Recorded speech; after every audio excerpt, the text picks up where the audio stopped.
My name is Wes Spikerman, a senior boarding student from Wayne, Pennsylvania. And my name is David Mosley, a senior boarding student from Driggs, Idaho.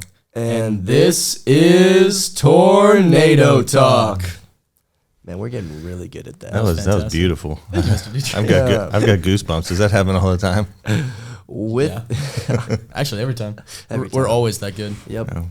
With us today, we have a very special, I guess all of our guests are very special, but we have a kind of special guest, our upper school chaplain, also a psychology teacher. And he has the unfortunate ideology of liking the Eagles a lot. Isn't that true? That is true. But I actually, this is my first year. I haven't taught psychology. Yeah. So. Dang, that's on me, guys. Yeah. Your sources are a little off. Well, now he teaches difficult questions for people of faith. That's correct. There you go. There you go. Please welcome Chaplain Deitrick. So glad to be here. He sounds so glad to be here. I am super glad to be here. getting up early on a Friday. Yes. I love it. It's my favorite thing to do. Oh, 100%.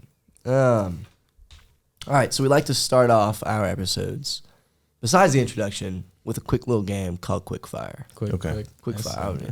So we're going to hammer you with, 5 quick questions, and you have to respond as quickly as you possibly can. No, no, quick fire, so don't think about your answer. Just spit out the first thing that comes to your mind. That's why it's The called. first thing that comes to my mind. That's why it's called Quick Fire. Okay. So I'm just going to let it fly. All right, yeah, that's perfect. Exactly. Okay. All right. Favorite music artist? James Taylor. Okay, yeah, that's a solid choice. That's S tier pick right there. Very solid. Superpower. Flying. Also, Eagles fan, flying, makes sense. Yeah, Yeah, makes that sense. tracks. All right, okay. Favorite player on the Eagles? Nick Foles. Is it bad? He Am I used to first be. about the band? He was my favorite. That is like, I'm he's just- not even on the Eagles anymore. I know, but he was my favorite because Why? he was a backup quarterback. He came in when Carson Wentz was injured, and he was the man, and he beat Tom Brady. It's true. Yeah, and he did the Philly special. What's in the Philly Super- special? The play. Well, you got okay. trick You're play. from Philly. Yeah, you're from Philly, so you know. But I don't know what's the. No, what's the- everyone knows what the Philly special is. You don't have to be from Philly to know what the Philly All right. special Well, is. clearly, I'm the only guy in the room who doesn't know what the Philly special is. I think that's true. Yeah. Oh man. I don't know how to describe it. It's like, Oh, okay. Yeah, that makes sense. Thanks. Wes. so like, quarterback snaps the ball, Okay. gives it to the running back, Okay. who then flicks it to the wide receiver, who then Okay. throws it to the quarterback. That's Okay. it. Yeah, that's about right. Yeah. So like, quarterback starts in the middle, hands it off to running back. Running back, look at my hands. Yeah. Throws it backwards to the wide receiver. Okay. Quarterback runs out wide. Okay. Wide receiver throws the ball to the quarterback. Quarterback scores. But the best thing about that was he makes that call. Like he goes up to the coach and he's like, "Philly special." Like this is like a critical time in the game, and he's like, and he just makes the call, and he goes and he does it and implements it perfectly. Yeah. He is not with the Eagles anymore, but still one of my favorite all-time Eagles players. Didn't Tom Brady try to do that at the Super Bowl, and then like, and he just like dropped it? Like, I think they 3 yards did in? some sort of version That of was it. a while But ago. I That don't was think it years was I don't think it was a true Philly special. I think it was like a pitch to the wide receiver and then just a roll out. Anyways, we spent a lot of time on this one quick fire question. Yeah. Okay. Well, it's because you didn't know what the Philly special was. I suppose that's right. That's my bad. It's okay. Something on your bucket list you haven't done yet. Oh wow, that's a hard one. You said the first thing that comes to my mind, Yep. and I'm sorry I'm saying this, but swimming with sharks. Oh yeah, no, that's awesome. Solid choice. Yeah. Have you ever swam with sharks, Wes? No, but it's As the resident Something- expert in the room, it's pretty cool. something Yeah. I would never do. No, it's fun. You swim with nurse sharks and I'm a stuff. pansy. Don't All swim with right. bull sharks, but okay. Yeah, whatever. Favorite book in the Bible? Oh yeah, that's another hard one. I would probably say I really like the Book of Job.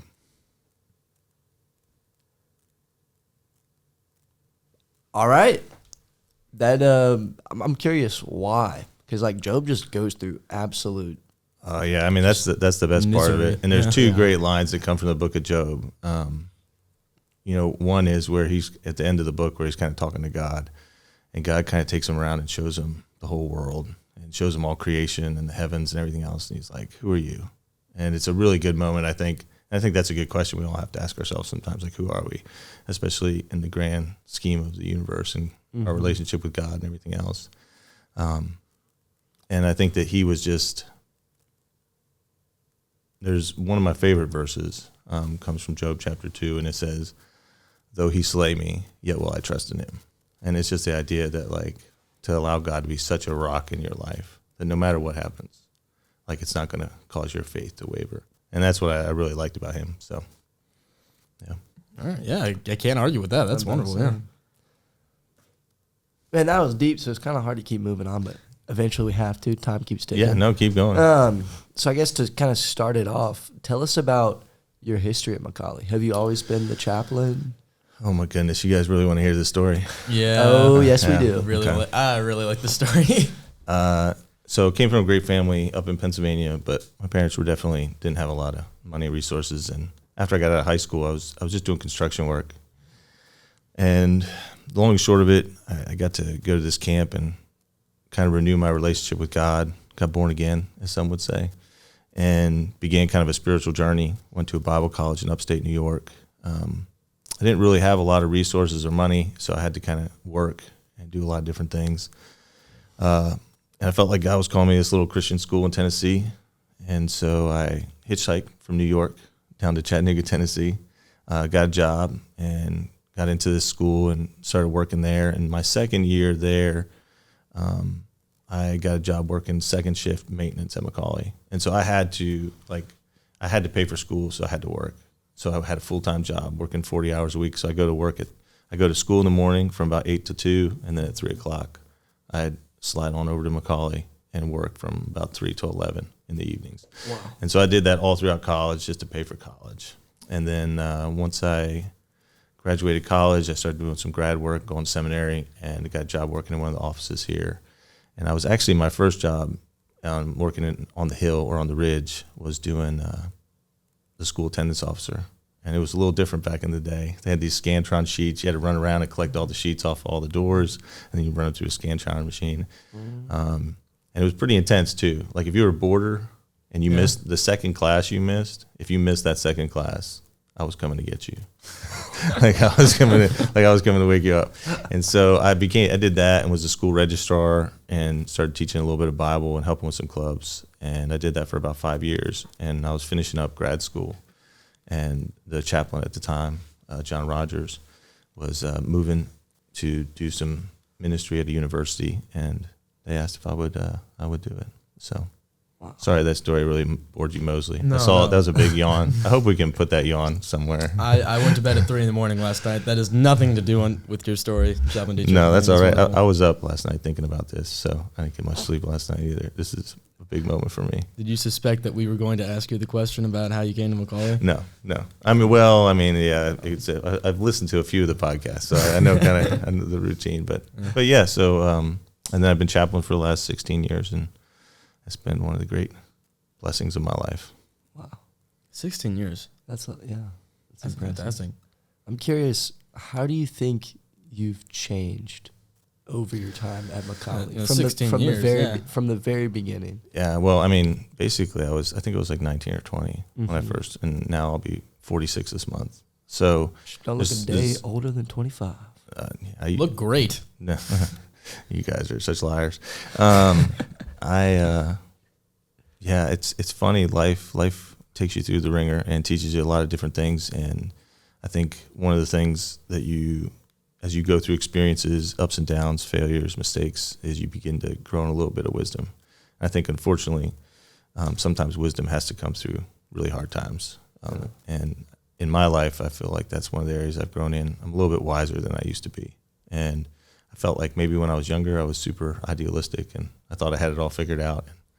And now that I'm older, I feel like, well, maybe I don't have everything figured out quite as well as I thought. So, Fair enough. So I've got a question kind of very much around your faith. You mentioned being born again. Mm-hmm. Is it too personal to ask your testimony? Oh, no, that's fine. I love to share my testimony.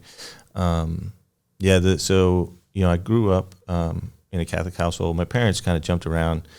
If you haven't heard these stories before, these are really crazy too, and there's no way there's enough time to talk about all of them. But my parents kind of jump from one kind of Christian community to another. Mm-hmm. So they lived in like a hippie Christian commune for a little while. So we lived in a bus. They gutted it and parked it on a hill and put a fireplace in it and had bunk beds, and my brothers and sisters, we all hung out there. It was pretty crazy. So that was like kind of this little hippie commune they lived in for a little bit.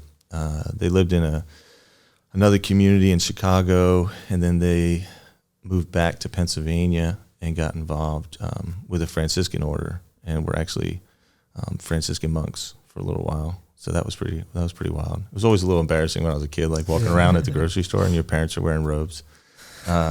But they did a lot of different things, and so I kind of grew up mostly Catholic, and then when I was 18 was the first time I really kind of heard, the reason that Christ went to the cross was to die for my sins. And I don't know, that just really took a hold of me, and I felt like God really spoke to me and kind of led me in a direction where I was like, I need to figure out what I believe about God and the Bible, and set me on kind of a spiritual journey where I went from New York to Tennessee and all up and down the East Coast, and I'm here today. So, wow. I'm curious. I mean, with such a spiritual, you hitchhiked from New York to Tennessee, and you've done all of these other crazy things. And this might be a little heavy, but has your faith ever been tested at times? Oh yeah, yeah. I think my faith has been tested in a lot of different ways. Probably more so as I've gotten older, and most of the time, my faith is tested by my own shortcomings and failures and mistakes and stuff like that, and me screwing things up. But God's just always been good, and He's always been there. And even when I've tried to really hard to kind of push Him away and kind of run away from Him and all that, I feel like He just keeps holding on. And I've never been able to kind of escape His hold in my life, I guess you could say. Mm-hmm. Yeah. Wow. Escape the hold of God. I've never heard that one before. That's interesting. Makes sense, though. Yeah, I know. So, as a chaplain, you have quite a few responsibilities. And one of the, I don't want to say bigger ones because I really don't know everything you do. I guess I'll start with that. What all do you do as chaplain? Well, I think there's a lot of things that go on. Obviously, starting at the beginning of the week, we start on Sundays. We have the student vestry service on Sunday evenings, which has been really great. And that the vestry leaders are really great guys. A lot of young guys in there, some older guys. And that kind of starts off my week. And then Mondays, we have faculty meetings in the morning. Tuesdays, we have community kitchen. There's some other things I do later in the week, but most of the rest of the time is running the pastoral care office, taking care of chapel programming. I teach that class, as I told you. I coach a little bit in the fall and the winter, and I do a lot of counseling. So, and then kind of just overseeing Christian ministries on campus and seeing how things are going with students and faculty and parents, and trying to be there for people. Nice. So you mentioned chapel, and I'm going to hone in on that one. A big part of chapel is senior chapel talks. What makes a good chapel talk? Oh man, that's an easy one. I think, I say the same thing to guys. I say, show me a little bit of your soul. Like, be authentic, be real. And I feel like you guys, the guys who are sitting out in the audience, respect that. If you keep it to a regular amount of time, like 6 to 8 minutes, keep it short, and you're authentic, you're real, and you're vulnerable, and you share a little bit of your soul, I think that almost inevitably that's going to be a great chapel talk, because it's your story and there's no other like it. Really? I absolutely agree with that one. I mean, if you're sitting in chapel, you can tell if it's like, no, they didn't really care too much, or they didn't put that much energy, work, thoughtfulness into it, and they're just doing it just to do it, versus the chapel talks that really, like, they hit you pretty hard. Yeah. And they make you sit and, like, think about what they said, and you're like, oh my gosh, that was awesome. Yeah.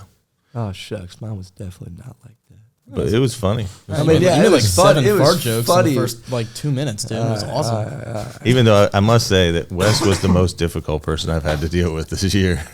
And I've had a lot of, if we went through the senior class and some of the seniors that have spoken, you'd be like, oh, but wasn't he more difficult? No, it was Wes. Yeah, Wes was the first one to like fight me. Yeah, I think it was because I was really upset. I'm not gonna lie. Why? What? I had to take some. Well, I didn't even really take that much out. I just had to change some wording, and I did have to take some stuff out, but The 8th and 9th, 4th jokes. No, other stuff. But yeah, it made me a little upset.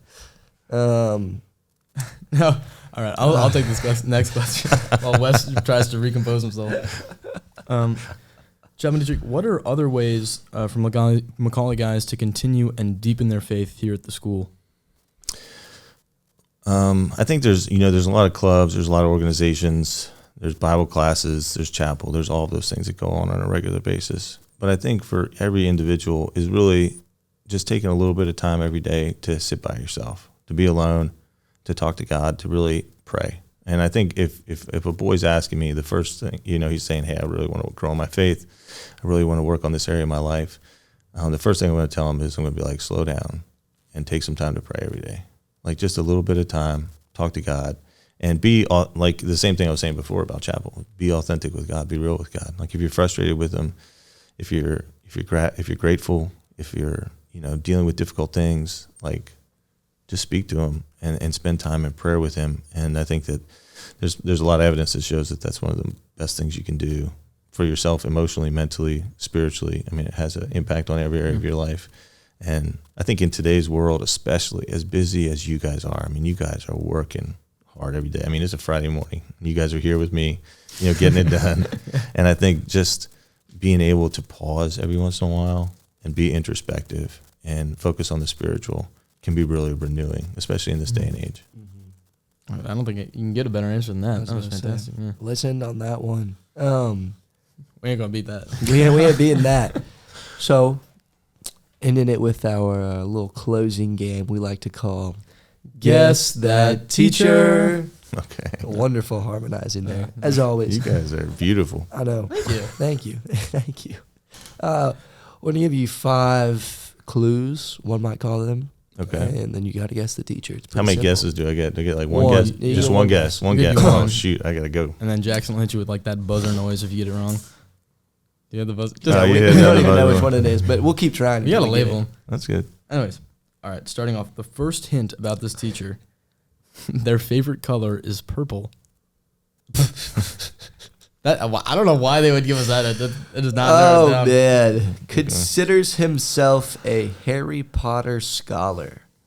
It's got a nice ring to it. Yeah. This one, this definitely narrows it down a little bit. This teacher's favorite band is the Allman Brothers Band. Oh, gosh.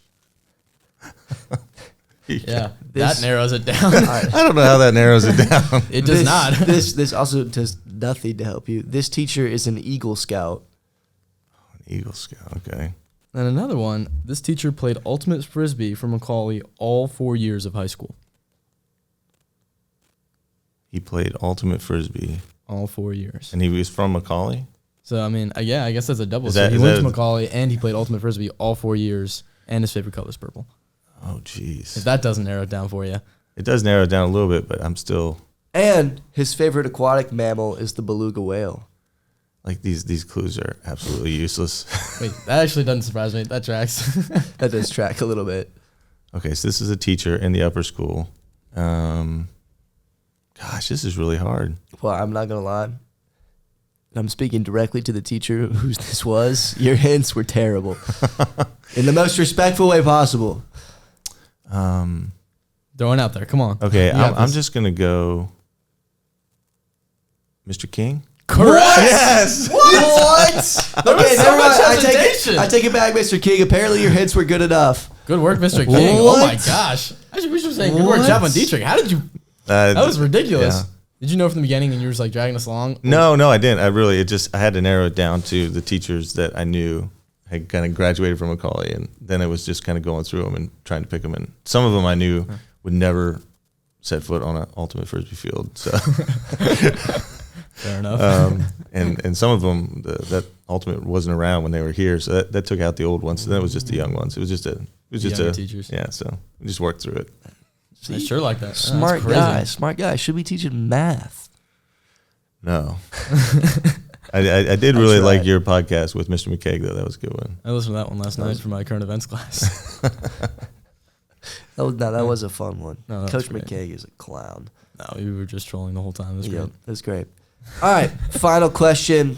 We always like to do a quick deep dive. what does Macaulay mean to you? Well, and this is going back a little ways, but when I was about your age, I remember I really had just a sincere prayer that I had with God, and I said, God, I said, I don't know what life's all about, but I believe that you're the main thing that I need to focus on. And I said, no matter what I do, I want you to know that I love you, and I just want my life to glorify you. Like, if I don't do anything else in this life, I don't care.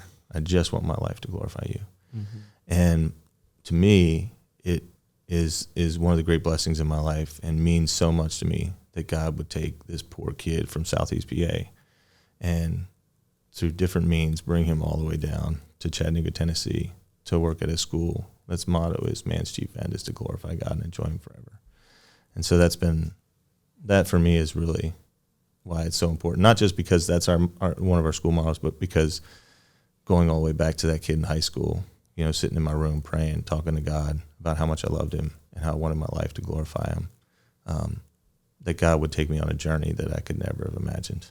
So, wow. I don't really know if I can speak on that. Yeah. That was amazing. I don't think there's much to say. I guess all we can say is thank you. Yeah, thank you, Chaplain Deitrick. No, thank you guys for doing this, getting up early on a Friday and hanging out with me. It was fun to even just to think about some of these things. It was really good. Those were good questions too. Don't thank us for those. Jackson. Thank the Jackson Cook. Yeah. Thanks, Jackson Cook. Best writer we've ever had. Yeah. Only writer. Only writer. Yeah, whatever. Same thing. Yeah, but again, a huge thank you for coming on. We had a blast. It's always fun to have Chaplain Deitrick doing anything, honestly. Yeah. So he is my advisor. Well, kind of. Kind of, yeah. Kind of. Kind of advisor. Sort of advisor. I just don't go to the meetings. Yeah, I was going to say, you never come to advisor meetings. So. Yeah, but. You guys are great. You guys are great. And thank you for doing this. You guys are really good at it. So we have a lot of practice. We do have a lot of practice. But we're always improving, trying to improve. Anyways, I have no clue what David just tried to whisper something to me, but I'm just going to move on. Shout out to our social media. Woo! We love our social media. It's awesome, amazing, fantastic. Go follow us at the Tornado Talk Podcast. And all that cool stuff. You can find us wherever, pretty much, like Spotify, Apple Music, wherever else you get your podcasts. Pretty Apple standard. Podcasts, not Apple Podcasts, whatever. Come on, Wes. It's all the same thing. Anyways, join us next week for more hilarious stories, fun times, and interesting people on Tornado Talk.